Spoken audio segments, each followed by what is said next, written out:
Mayor Paul.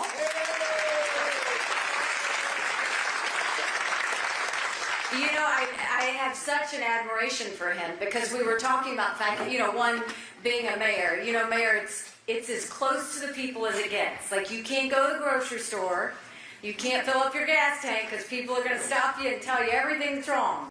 But God bless you for doing it. We appreciate it, but we bless you even more for your 37 years in law enforcement. God bless you for that. We really do appreciate it.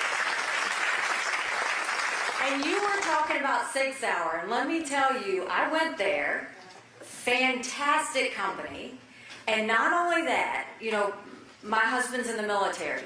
They are producing the first handgun that we've had for our military men and women in decades. I mean, that's how slow the military is. We'll get into that. But that is like but it's really, it was impressive. I got to hold it. I got to shoot it. It was fantastic. My husband was jealous because I was like, I shot it before you did. So anyway, it's great to be with all of you. Thank you for coming in. It's good to be in Rochester, and I will tell you that my southern skin is already getting cold here. I don't know how y'all do it, but you manage it well. You know, how many people have heard me speak before? Not a lot. Okay, newbies, we love that. So, I was born and raised in a small rural town in South Carolina. 2,500 people, 2 stoplights. You couldn't think about doing something wrong without somebody already telling your mom. My mom started a business out of the living room of our home. 30 plus years later, it was a multi-million-dollar company. I started doing the books for the family business when I was 13. It wasn't until I got to college that I realized that was child labor. I am not an Ivy Leaguer. I went to a public university. I went to Clemson University. Go Tigers. We've got a tiger out there. I appreciate that. I graduated with a degree in accounting. I am an accountant. I'm not a lawyer. No offense to you lawyers, but accountants are problem solvers. Went on and worked in the corporate world for a while, and then I came back home to the family business. And one day I happened to be sitting with my mom, telling her how hard it was to make $1 and how easy it was for government to take it. And my mom said, quit complaining about it, do something about it. I truly did not know you weren't supposed to run against a 30-year incumbent in a primary. I had never been politically active. Once I realized he was related to half the district, the only option was to win.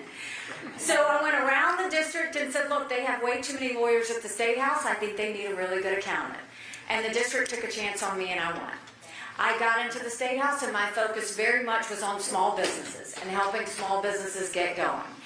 And after a few years, it was more apparent that South Carolina the legislature did most of its voting by voice vote. All in favor, say aye. All opposed, nay. The ayes have it. But one day, they passed a bill that would give legislators a pay raise. All in favor, say aye. All opposed, silence. The ayes have it. Yet to this day, you can't find anyone that says they voted themselves a pay raise. I was furious because we had a Republican House, a Republican Senate, and a Republican governor. And I filed a bill that said anything important enough to be debated on the floor of the House or the Senate is important enough for people to know how their legislators voted. And the Speaker of the House said, put the bill away. We don't need to have it. We will decide what the public needs to see and what they don't. Long story short, after I went around the state telling everybody what was going on and trying to advocate for the new legislation, they stripped me of everything. I was demoted off of all of my committees. I could take the well, no one would hear me speak. I could sponsor a bill, no one would co-sponsor. So I ran for governor. And I'm proud to say one of the first bills we signed into law is now in South Carolina. Anything debated on the floor of the House or the Senate requires a legislative vote on the record, and we took it a step further and did it on every section of the budget. And you listen to my music. I do love music. That was my song list. And so on the day of the bill signing, I blasted throughout the State House, Pat Benatar's Hit Me With Your Best Shot.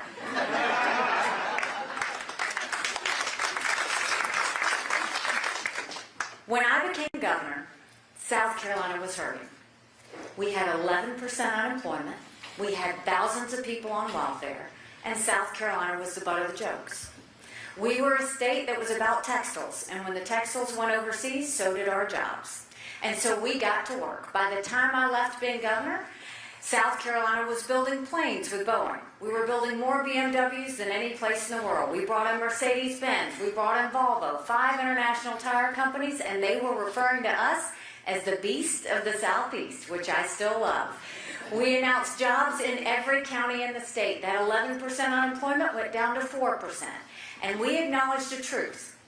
We said if you have to show picture ID to buy Sudafed, if you've got to show picture ID to get on a plane, you should have to show picture ID to protect the integrity of the election process. We passed voter ID in South Carolina.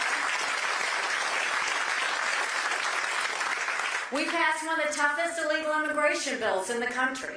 And by the time I left, we were named the friendliest state in the country, the one I loved, the most patriotic state in the country, and the #2 state in the country that people were moving to. And then I got the call for the United Nations. And my honest answer was, I don't even know what the UN does. I just know everybody hates it. I wasn't wrong about that. But when you get the chance to serve your country, you jump. So I made a point. I wanted countries to know what America was for and what America was against. I didn't care if they didn't like me, but I wanted them to respect America. And so we got to work. We pulled ourselves out of the Iran deal. I negotiated with Russia and China to pass the largest set of sanctions against a country in a generation against North Korea. We moved the embassy from Tel Aviv to Jerusalem and acknowledged the truth. But the best thing that we did is we took the kick me sign off of our backs, and America was respected again at the UN. Now I'm running for president, and I don't need to tell you how bad things are. You don't have to turn on the news to see it. You feel it when you go to the grocery store. You feel it when you fill up your car with gas. We feel it whether we're paying rent or whether we're trying to pay our mortgages. Everything's more expensive. We are $33 trillion in debt. We're having to borrow money just to make our interest payments. China owns some of that debt. Now, Biden has sent us down this socialism creep that we've got to stop. But I would love to say that it was only Biden that did this to us. But I have always spoken hard truths, and I'm going to do that with you today because you deserve it. Our Republicans did that to us too. You go back and look at that $2.2 trillion COVID stimulus bill that they passed with no accountability, expanding welfare to where we now have 100 million Americans on Medicaid, 42 million Americans on food stamps. That's a third of our country. And did Republicans try and make it right? No. They doubled down and opened up earmarks and pet projects for the first time in 10 years, pushing through 7,000 of them last December. Want to know how they spent your money? $30 million on an honors college in Vermont, $10 million to tear down a hotel in Alaska, $7.5 million on a courthouse in Colorado, and the list goes on. The 2024 appropriations budget, Republicans put in $7.4 billion worth of pet projects and earmarks. Democrats put in $2.8 billion. Now you tell me who the big spenders are. All while 1 in 6 American families can't pay their utility bill. 60% of Americans are living paycheck to paycheck. 50% of American families can't afford diapers. Social Security will go bankrupt in 10 years. Medicare will go bankrupt in 8. Everybody wants to talk about how COVID messed up education. We had problems with education before COVID. Did you know right now, 29% of 8th graders in our country are able to read and do math? Just 29%. Think about that. It came out that over 80% of our 8th graders don't know history or civics. And our 13-year-olds are scoring the lowest levels in reading and math in decades. We've got a problem on our hands. Then you look at crime on our streets. It's at all-time highs. And help me thank again, we've got some great law enforcement officers here. Thank them for everything they do to keep us safe.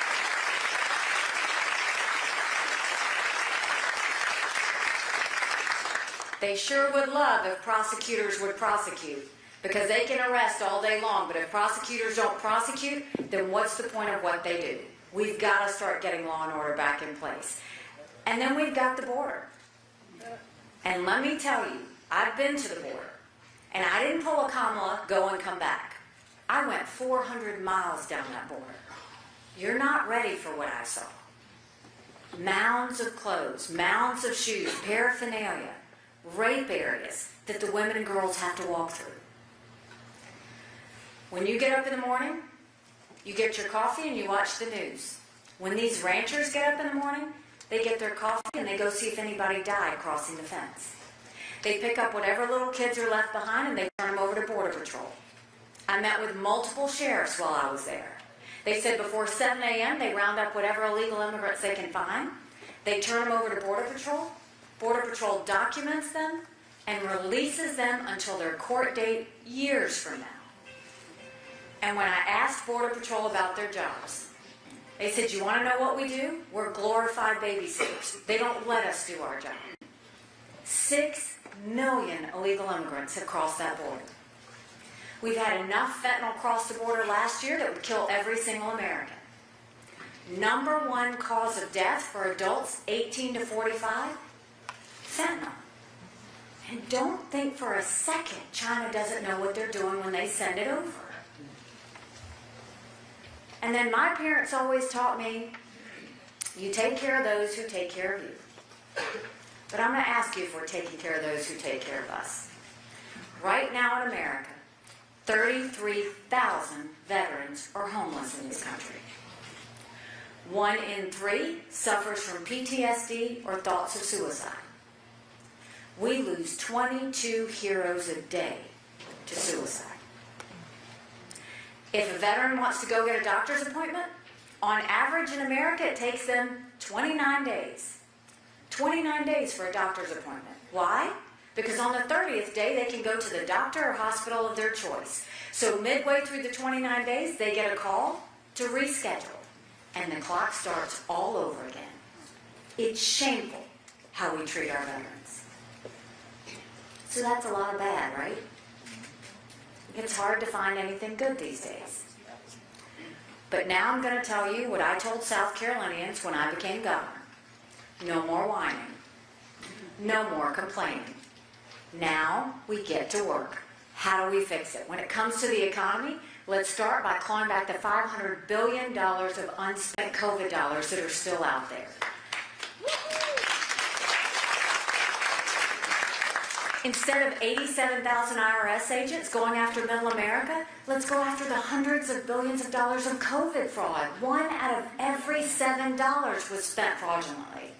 If 8% of our budget is interest, quit borrowing. Cut up the credit cards. You have to balance a budget every day. I have to balance a budget as governor. Why is Congress the only group that refuses to balance a budget?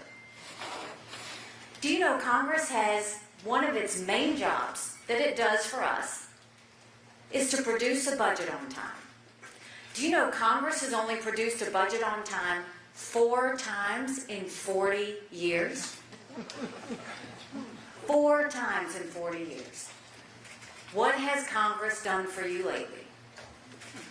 I think it's time we finally have term limits in D.C., don't you think?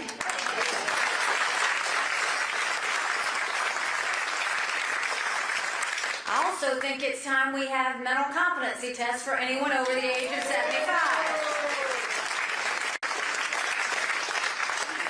You know, I'm from the South. I'm not being disrespectful when I say that. We all know 75-year-olds that can run circles around us. And then we know Joe Biden.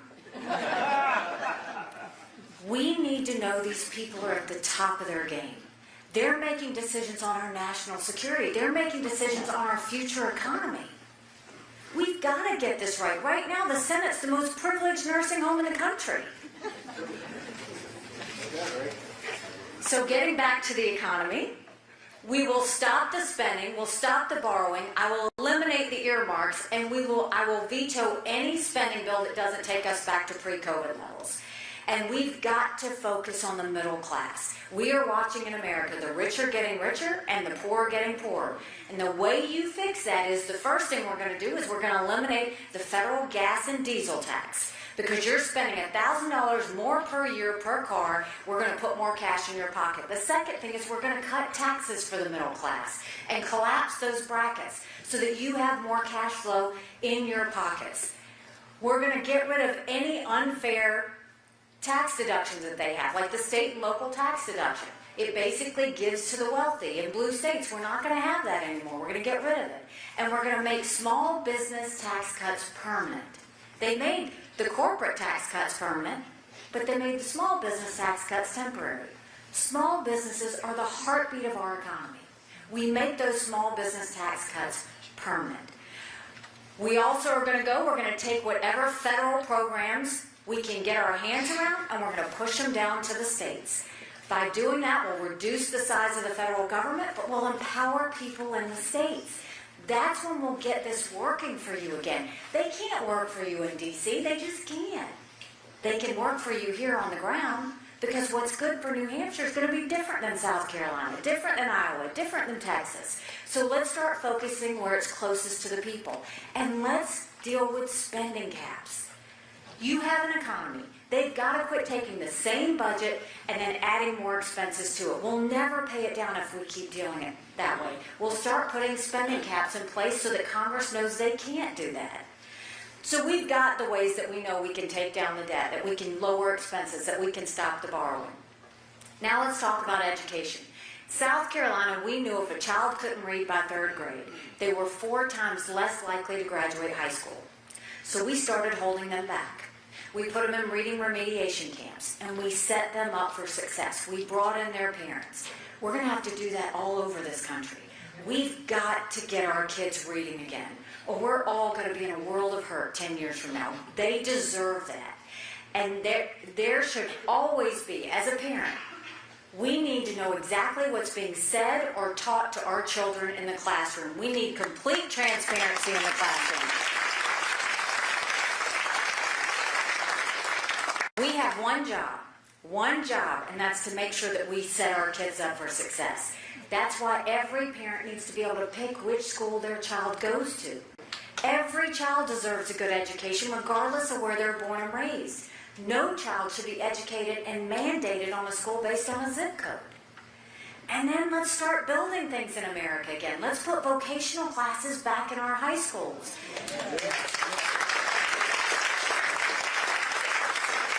In South Carolina, we had apprenticeships that taught our kids how to build the things we were making in South Carolina. Let's do that across the country and get our kids invested in building up our economy. And I have to say this, as a mom, and you moms know this too, and as girl dads, you know this too, we have to always raise strong girls. Strong girls become strong women. Strong women become strong leaders. We don't get that if we had biological boys playing in girls' sports. We got to put an end to that. That can't happen anymore.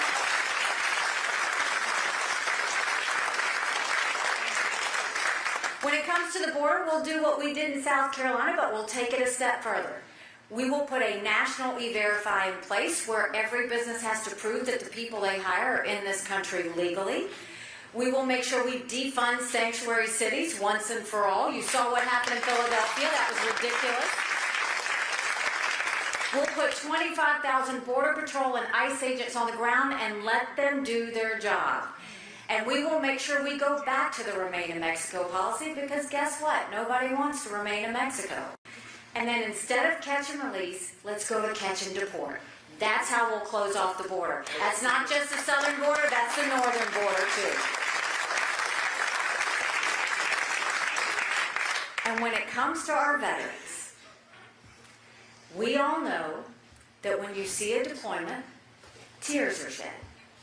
And we also know when the media shows you a homecoming, it's a blessed day because our loved ones came back home to us safe. I'm the wife of a combat veteran. He deployed to Afghanistan. The day he came home was truly a blessed day. But that was the easy part. It was when we got home that life got hard. He couldn't hear loud noises. He couldn't be in crowds. Life had passed him by for that year that he was gone, and the transition was tough. We can't just love our men and women when they're gone. We gotta love them when they come back home too. We need to start helping them with the transition. We need to do telehealth so that they get the mental health care they need right when they need it. They should be able to go to the doctor or hospital of their choice. They have earned that right. Their benefits from the GI Bill should be able to go to other things besides education. And if you want to know how we're really going to make sure their health care is fixed, is I think every member of Congress should have to get their health care from the VA. And you watch how fast that gets fixed.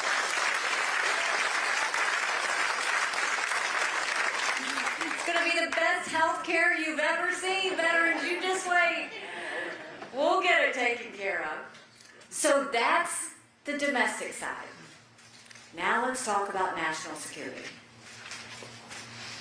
What happened in Israel was nothing short of disgusting and traumatic. I dealt with this every day for 2 years. I had to deal with China and Russia every day for 2 years. I know how they think, I know what they're capable of, and I know what's happening. The first thing I'll tell you is it doesn't matter how naive Biden and Blinken want to be, Iran was behind all of this. When you look at what Hamas did, I've been there. I went to go see how the Palestinians lived. I went to go see what the issues were, because you always want to do right by the people wherever you are. And I've been in the tunnels. And the tunnels that are there, this is where they house, Hamas has their equipment, they have their ammunition, this is where they take their hostages, this is where they hide. And guess where they keep those tunnels? Underneath schools, underneath hospitals. Why? Because they don't value life. But they know the Israelis do. They know the Americans do. And so what we saw happen last Saturday was you saw young people who were having their best life at a concert. You saw girls taken off and raped next to dying bodies.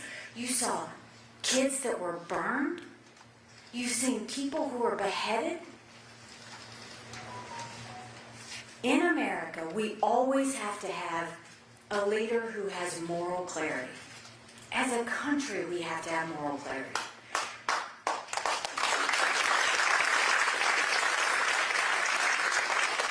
We have to know the difference between right and wrong. We have to see the difference between good and evil. This is going to get tough. And we need to pray for the people in Israel. Every one of them knows someone who's lost their life or was taken hostage. Every business is watching all of their employees go and deploy. And they're doing all this in the name of saving their country. I have had a problem within politics. We're seeing it, and it's happening in the Republican Party. Don't ever be so arrogant to think that we don't need friends. America always needs friends.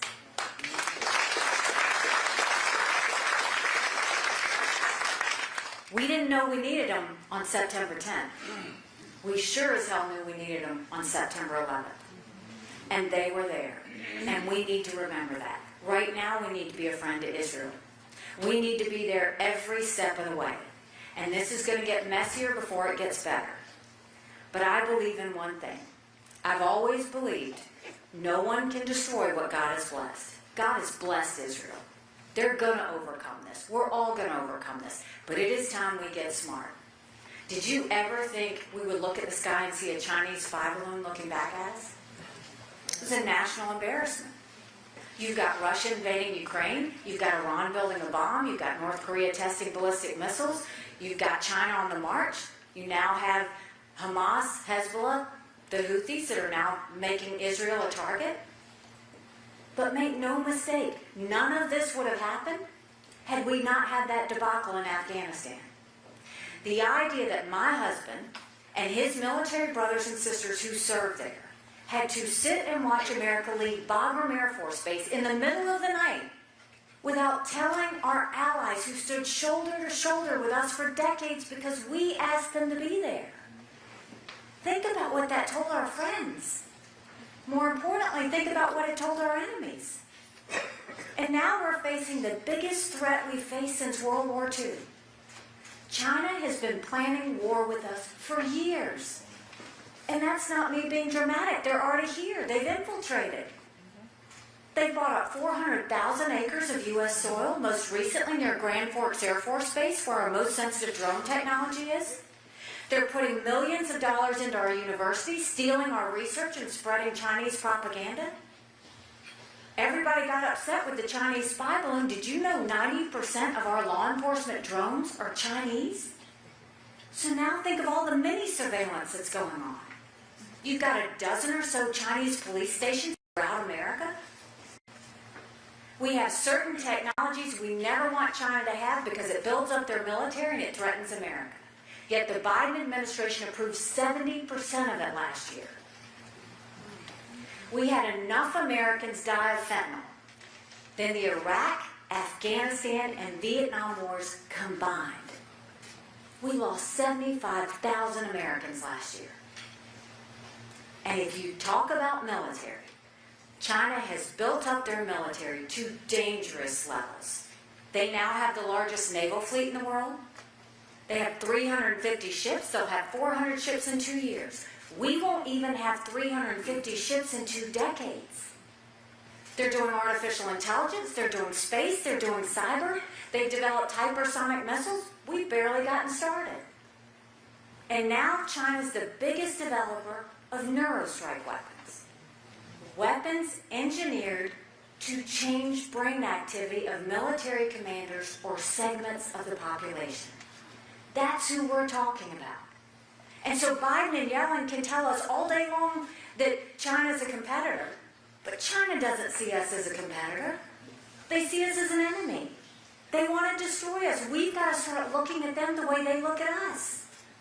We've got to start saying, what are we going to do about our national security? Because if China pulls the rug out from under us tomorrow, we're in trouble. Remember when we had COVID? Everybody told you to put on a mask. Those masks were made in China. They told you to take a COVID test. If you turned it over, it was made in China. You go down your drugstore aisle right now. All of those medicines are made in China. We've got to get our act together. So how do we fix it? You start with strength. Not with appeasement, not with congratulations, not trying to be their friends. You start with strength. The first thing we do is we go back and we no longer give China any of our U.S. soil, and we take back what they've already taken from us.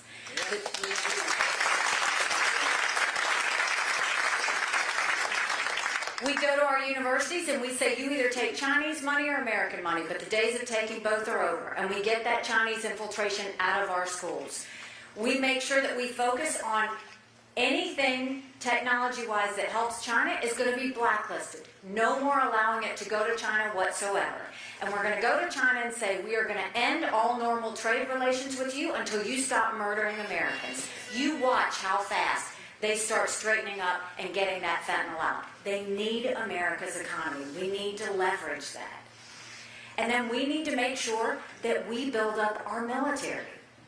You know, there are 2 things that China, Russia, and Iran, when I was at the UN, they never wanted us to have. They never wanted us to be energy independent, and they never wanted us to have a strong military.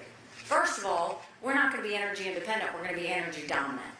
We're going to make sure we're doing everything we need to, exporting as much liquefied natural gas as we can, no more going hat in hand to Saudi Arabia, no more getting dirty oil from Iran or Venezuela. But we are going to build up our military. I don't want to talk about a Department of Defense anymore. I want to talk about a Department of Offense.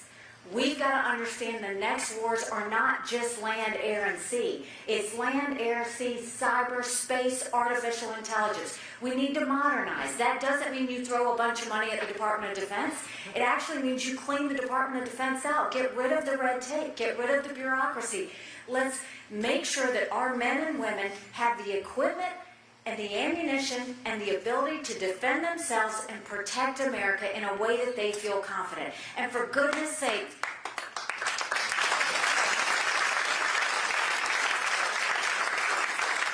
I was just going to put another point on that, but we've got to get rid of these gender pronoun classes in the military. It is demoralizing our military.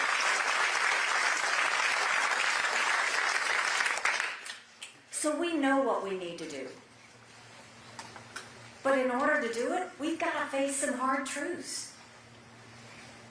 We have to end the national self-loathing that has taken over our country. The idea that people say America's rotten or bad or racist. I was elected the first female minority governor in history. America's not racist, we're blessed. Our kids need to know to love America. They need to be saying the Pledge of Allegiance when they start school every day.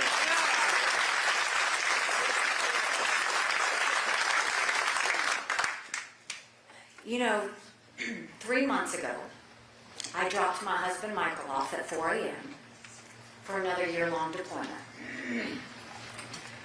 And I watched him and 230 soldiers pick up their 2 duffel bags of belongings to go to a country they've never been, all in the name of protecting America.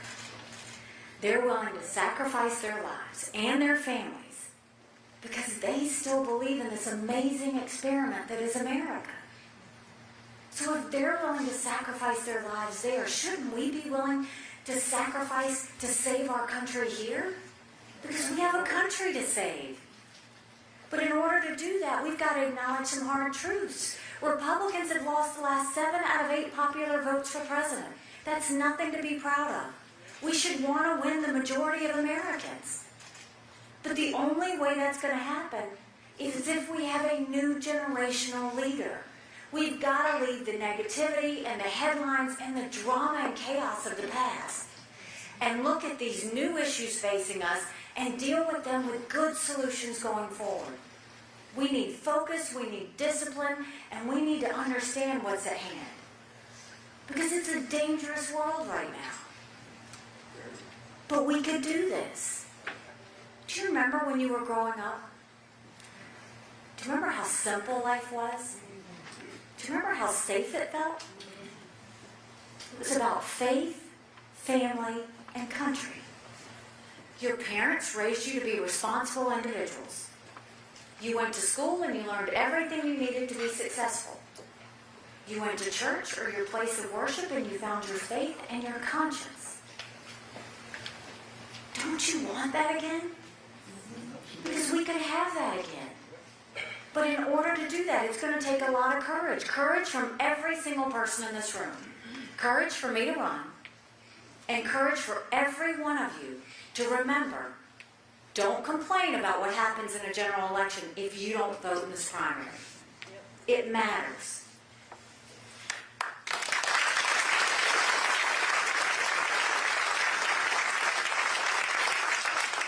Someone asked, when I announced I was running, someone asked me why I was doing it. And I said, you know, my parents came here 50 years ago to an America that was strong and proud and full of opportunities. I want them to know that country again. I'm doing this for my husband Michael and his military brothers and sisters. They need to know their sacrifice matters. They need to know that we love our country. I'm doing this for my daughter who just got married, and I saw how hard it was for her and her husband to buy a home. And I'm doing this for my son who's a senior in college. And I am tired of watching him write papers of things he doesn't believe in just to get an A. That's not us.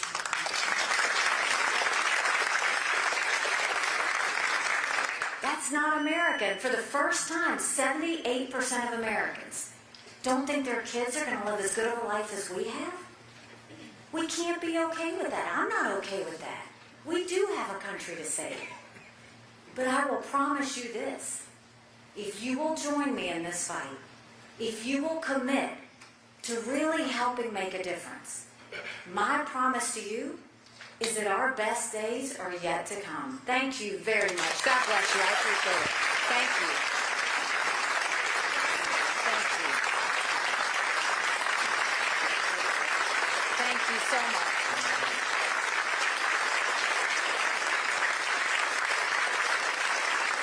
Thank you. Oh, Rochester, you know how to make a Southern girl feel good. I appreciate it. All right, you were so nice and kind to listen to me. So now we're going to turn the mics around on you. We are going to open it up for questions. There is nothing I won't answer. You may not like my answer, but there's nothing I won't answer. We have 1 or 2 people with mics, so they are moving around. Just raise your hand real high, and they will come over and call on you. Yes, sir. My name is Bernie Taylor. I live in Dover. You mentioned term limits, and that is governed by the people who govern us. It is. And you say you're going to go change this, but the fox guards the hen house. And Not in my world. Well, you say that, and that is good. I thank you. But they do guard the hen house. And I see our politicians earn, I'll just throw out a stupid number, $1 million. Say they earn $1 million. At the end of their career, they're worth 100 times that. So you're telling me they had no living expenses the whole time they were in office. But now they're worth 100 times more than what they've earned in their lifetime. That is corruption. That is what needs to be fixed and ended. So you want to know how we're going to do it? That would be wonderful. Yes. All right. First of all, if one of their main jobs is to get us a budget on time, if they don't get us a budget on time, they don't get paid. No budget, no pay. Period. The second thing, when it comes to term limits, you're right, that they are the ones that have to vote on it. But this is what I will do.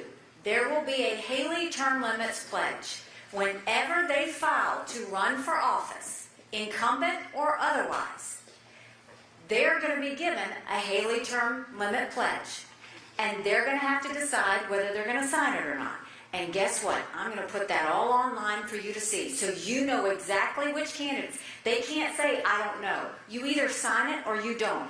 I'm going to empower you with every ounce of information you need to make a good decision. And that includes incumbents. We're going to have them sign it too. So that means they're going to have to either show when they're kind of winding it up, or they're going to have to say whether they plan on staying there forever. And at least I've given you the information you need to make a good decision. So that's how we're going to deal with term limits going forward. All right, who else has, I can't see, so, okay. Yes, sir.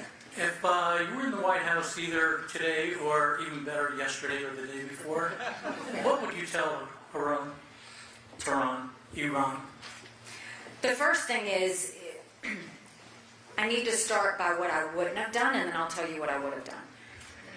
I would not have done the $6 billion hostage deal. And the reason I say that more than anything is, I saw how they are and what they think and what they do. And when they were dragging those bodies down the streets, they said and celebrated something that they've been saying for decades. Death to Israel, death to America. You can't change a culture, no matter how much money you give them.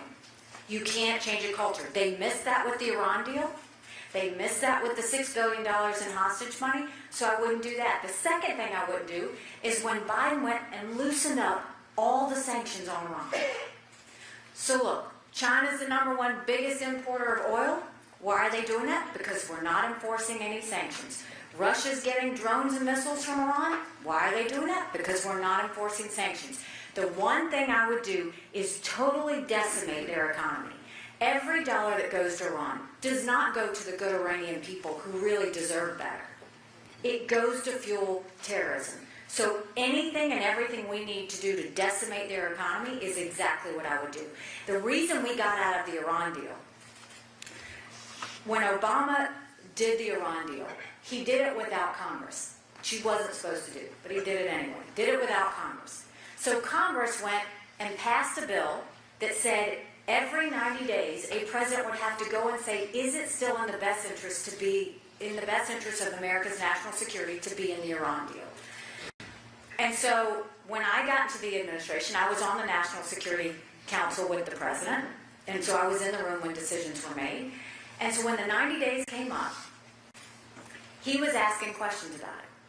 And almost all the national security team was like, you gotta sign it. You gotta sign it. You know, it keeps them from doing bad things. I could tell he was kind of uneasy with it. Like Iran is Iran. And so after I saw that he was uneasy, and I saw that they were violating multiple UN resolutions. So I had been dealing with the fact that they weren't following the rules at the UN and fighting them on that front.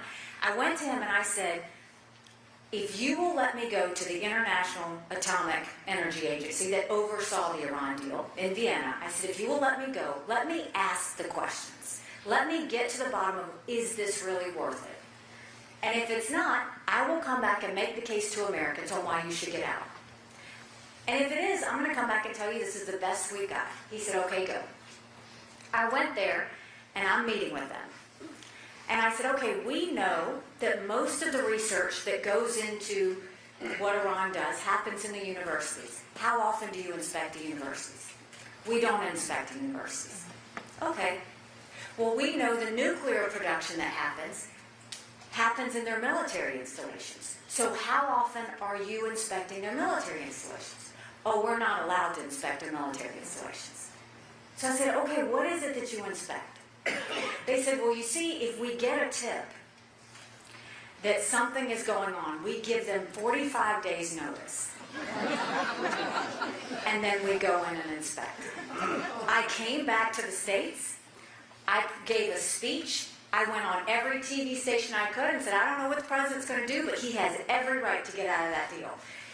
We were right to get out of the Iran deal. But no amount of money is going to change this regime that wants to kill us. It's just not going to happen. So the best thing we can do is, one, Israel needs to eliminate Hamas, because they'll make a point to Iran and the rest of the world that we're going to have Israel's back and we're not leaving them. But the second thing is decimate their economy. If they have no money, they can't spread terror. That's the only way we're going to get it. It's not with more money, but with less money. So that's the first thing I would do, is that. And then I would go to the Arab countries. The Arab countries actually know the dangers of Iran. Saudi Arabia knows it better than anyone. But Saudi Arabia walked in and did a deal with Iran to normalize relations. Why? Because they didn't trust the U.S. to do anything. And they were trying to fight for their own survival. So we've got to really get our world back in place.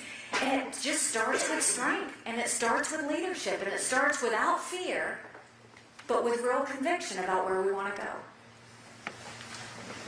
Yeah, right here. Yes, sir. Ambassador Haley, thank you for your comments. I'm one of the first timers, and I was quite impressed with everything you had to say. I have a question about, it's a border question, but not the typical border question. You have a plan. I'm confident that you can stop the migration. My question is more about the 7 million that have come over since Biden's been in office, and whatever there was, 10 plus million that were here before. What's the compassionate way? What's the American way? What's the President Haley's way of dealing with the 15, 20 million residents of our country that are here illegally? Do we deport them all? Do we grant them all citizenship if those are the two ends of the spectrum? What's the best way to deal with that group of people? So we have to look, when we look at this situation, we've got to look at it in two different scenarios, both which can be done at the same time, by the way. So one is the illegal immigration and the border situation. We've got to close it off, no ifs, ands, buts allowed. Yesterday I saw 1,000 people have come across from Iran, Lebanon, and Yemen. 1,000. That doesn't count the ones from Afghanistan. We have been so blessed that a 9/11 hasn't happened again. But I don't know how much longer we're going to be safe. We've got to cut off that border. So that's the first thing. The second thing is legal immigration is broken in our country. It should not take someone 10 years to become a citizen. We have to vet. We have to make sure that we know exactly what their background is. But more than that, Republican and Democrat presidents for too long did quotas. We'll bring in this number this year. We'll bring in this number next year. I think that's the wrong way to do it. Instead, you go to our industries and say, what do they need? So think agriculture, think construction, think tourism, think high tech or healthcare. Let's bring people in that help our economy, that have a purpose. When you do that, that really is taking care of us and making us better. Because the fabric of America is legal immigration. And we need the talent, which is going to make us even better. So let's start focusing it on merit. When it comes to the people who have come here, the 6 million that have come here in the past couple of years, this will sound cold, but they need to go back. And the reason I say they need to go back, my parents came here legally. They put in the time, they put in the price. I take care of my parents, they live with us. They're 87 and 89, and there is not a day I don't sit down for dinner with my mom that she doesn't say, are those people still coming across the border? And the reason is, legal immigrants are very offended by what's happening. Because what these 6 million people have done have just cut the line. You've got a lot of people who are following the law, and my mom would always say, if they don't follow the law to come into this country, they're not going to follow the law when they are in this country.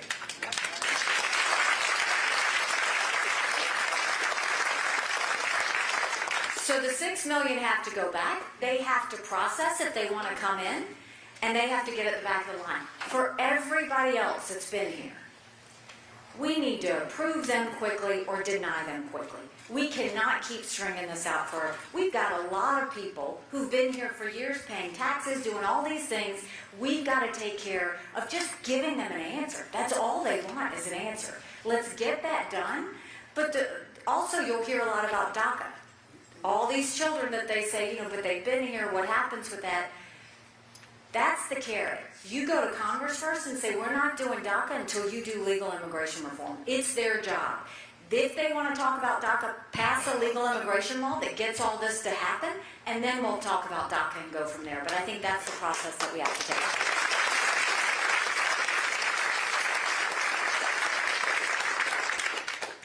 Yes, ma'am. Thank you very much. He holds it because he doesn't want anybody to run off and keep asking a question all the time.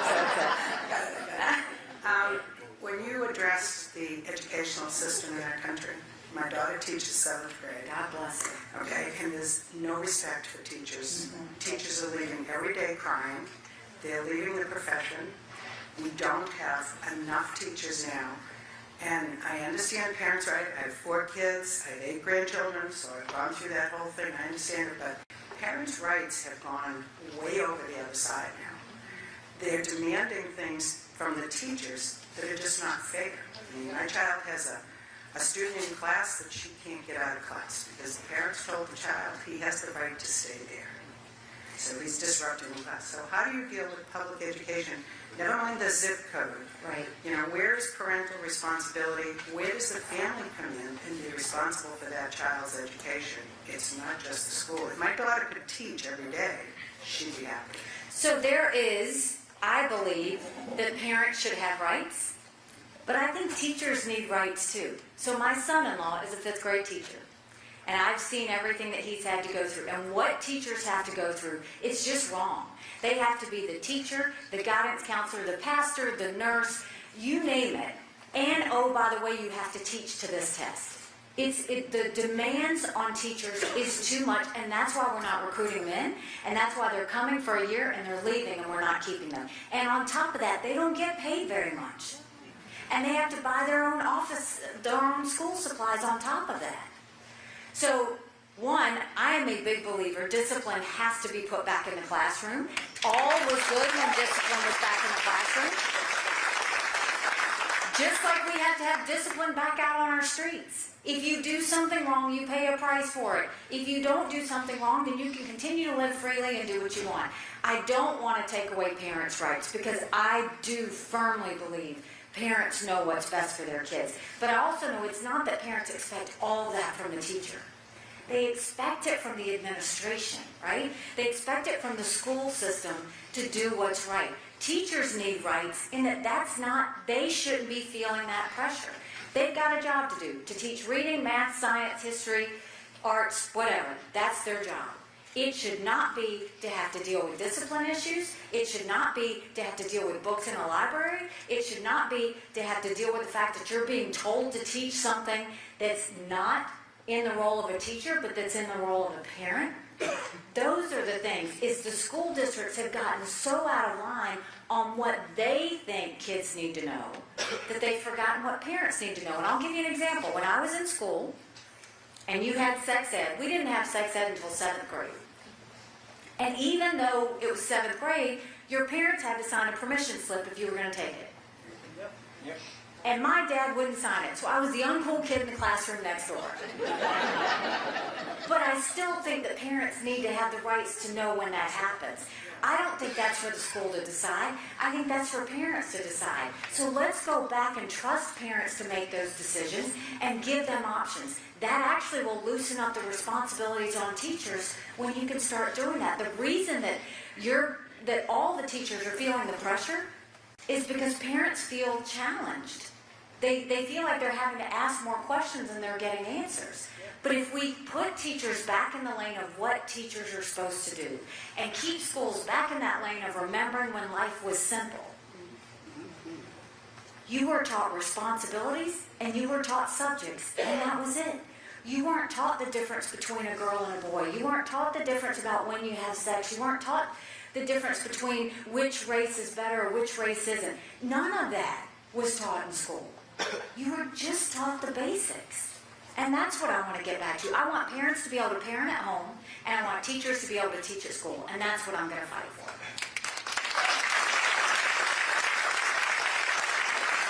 First of all, thank you for your time and effort in running. Thank you. My question is regarding the Ukraine. A number of news reports are that Russia's strategy is to outlast us, to have America suffer from war fatigue or supporting Ukraine fatigue. What is your message for Putin when you're elected? So, giving Russia a hard time was one of the best jobs I ever had at the UN. Russia loves to sow chaos. And that's really, China was more deliberate, more strategic, more focused on how they wanted to weaken America. Russia just sows chaos because they think chaos is the way that they can kind of do what they want to do. When we look at Ukraine, and there's a debate now on whether we should be helping Ukraine or not helping Ukraine. At the UN, this is just a fact, at the UN, we had no better ally than Ukraine. They voted with us on every single thing. They showed up at every press conference, whether I asked them to be there or not. They were just good pro-American friends of ours. So here you have this pro-American free country, democracy, and they're invaded by a thug. And the world gives them 5 days to survive. And just like we're going to see in Israel, their passion and their will and their love for their country was so strong that you look at them now. They're not telling you the truth. Where are we now? Ukraine has destroyed 50% of Russia's defense forces. They have taken back land. They now have 87% of their country back. Putin's hit rock bottom, we know, because he just went to a bailout with Kim Jong-un. He's getting drones from Iran. He's getting missiles from North Korea. They've raised the draft age in Russia now to 65. There is no one happier right now with what happened in Israel than Putin. Because he's hoping we get distracted, and he hopes we're not paying attention, and he's hoping we stop helping Ukraine. But why are we helping Ukraine? Because dictators always do what they tell you they're going to do. They're actually pretty transparent. China said they were going to take Hong Kong, they did. Russia said they were going to invade Ukraine, we watched it. China says Taiwan is next, we better believe them. Russia said after Ukraine, it's Poland and the Baltics. If that happens, those are NATO countries, we are at war. We are trying to prevent war. So what does it cost us to prevent war? Right now, we're spending 3.5% of our defense budget. 3.5%. 11 European countries are spending more than us, and they should. It's their neighborhood. But that's a pretty small price to pay to prevent war. I told you, I'm the wife of a combat veteran. He's deployed now. The last thing I want is for my husband to go to war. So what I will tell you is I am going to fight tooth and nail to prevent every war humanly possible to save our men and women from having to go anywhere. But that means we need Ukraine to win. And do you know who wants Ukraine to win more than anybody else? Who wants us to continue and the West to continue to support Ukraine? The Taiwanese. Why? Because the Taiwanese know if Ukraine wins, China will not go into Taiwan. There's a lot at stake. It's so much bigger. And when I said earlier, America cannot be so arrogant to think we don't need friends, we do need friends. And this whole mood that's happening in the country, that it's America first, it is America first. But the way you do America first is with friends. We can only take care of America if we have friends. And not only that, that Ukrainian military has proven to be strong, has proven to be tough. They've been great at what they do. We want friends like that because they scared off the Russians in the way that they fight and in the passion that they have. And isn't it interesting? Ukraine could have asked us for troops. They haven't. Israel could ask us for troops. They won't.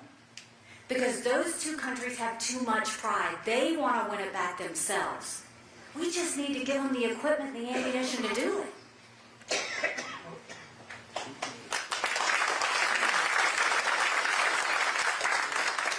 will be the last question. Oh, make it a good one. I hope so, Governor. Thank you for coming to our little town. It's clear to me that so-called progressive mayors and district attorneys have been destroying our formerly great American cities, and they've been doing it for decades. The rate at which they're destroying these great American cities is increasing exponentially.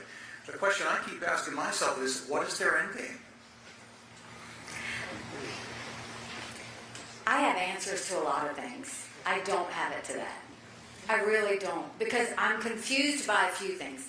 I'm confused by how the Biden administration is okay with our open borders. I really can't in any world understand that. He just gave temporary protective, TPS cards, temporary citizen cards, to 500,000 Venezuelans. What does that mean?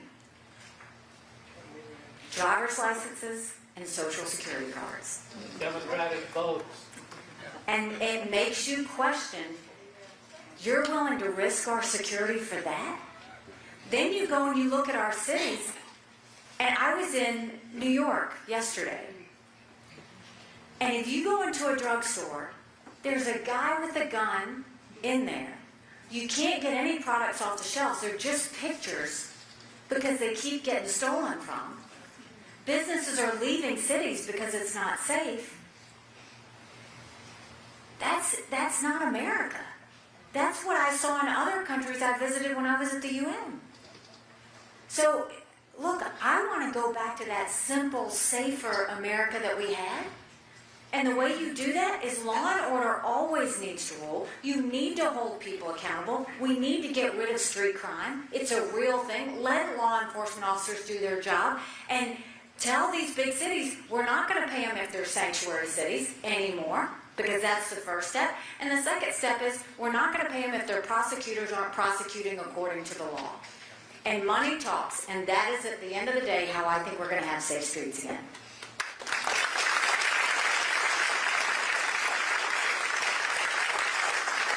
All right, we said no more questions, but are you a veteran, sir? So I am going to allow you to have a question. Last one. The question I have is, why, how are you going to increase the strength of our military? The way it is, the way I see it, when you talk to a kid today, they have no concept at all of what the military has done for them. Coming from you especially, it's heartbreaking, right? Because our men and women who have served with pride. They served out of love of country. And it's hard for them.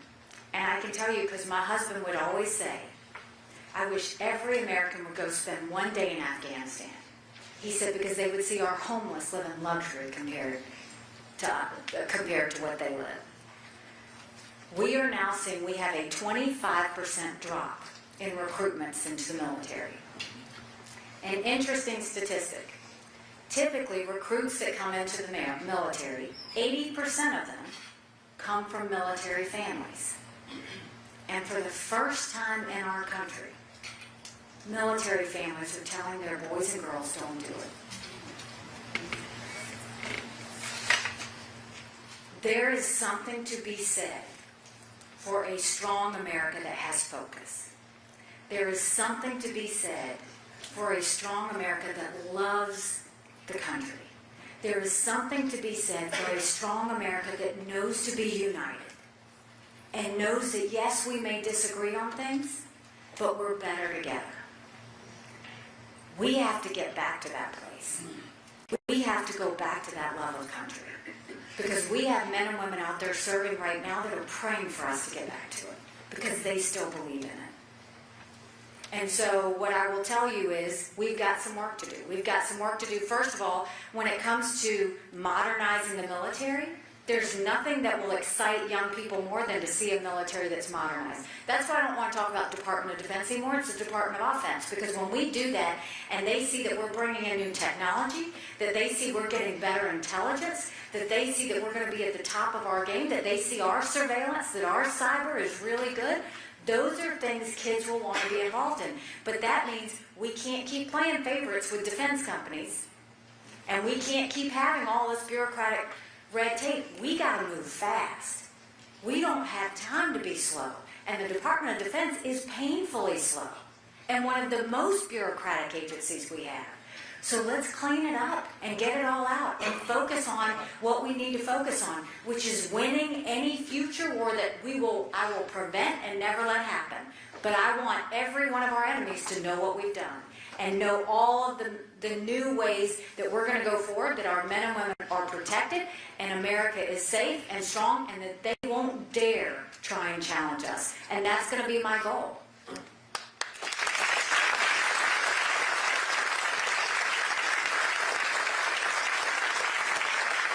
And we stand on your shoulders, so I thank you for your service very much.